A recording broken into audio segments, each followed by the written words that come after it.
দর্শক ভাইয়েরা, আমার চ্যানেলের নাম হলো 1100। আমি একটা বাংলার হিরো। দেওয়ানগঞ্জ থেকে সেরে আসা কম্পিউটার টু গাড়িখানা জামালপুর 1 নম্বর 9-এ এসে দাঁড়াবে। যে সকল যাত্রীগণেরা জামালপুর থেকে নান্দিনে, নুরন্দি, টিয়ারপুর, বিদ্যগঞ্জ, ময়মনসিংহ, কালীতলা, দলা, আউলিয়ানগর, গফুরগাঁও, কাউরাইল, শ্রীপুর, আদিন্দপুর, বৈদ্যপুর, টঙ্গী এয়ারপোর্ট হয়ে ঢাকার উদ্দেশ্যে যাবেন, তারা বেসরকারি কাউন্টার থেকে টিকিট সংগ্রহ করেন। বিনা টিকিটে কোন যাত্রীগণ গাড়িতে চড়বেন না।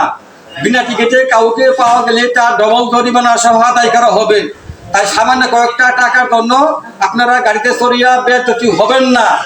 আমরা সবাই ভাই ভাই, কাজে বাধা দরকার নাই, টাকা দিয়ে টিকিট করিয়ে গাড়িতে চড়বেন ভাই। ধন্যবাদ। আপনার এই দর্শক ভাইয়েরা আমার চ্যানেলটা আপনারা দেখেন। চ্যানেলটা ভালো লাগলে আপনারা একটা লাইক দিয়েন, একটা সাবস্ক্রাইব করেন, আর একটা সবসময়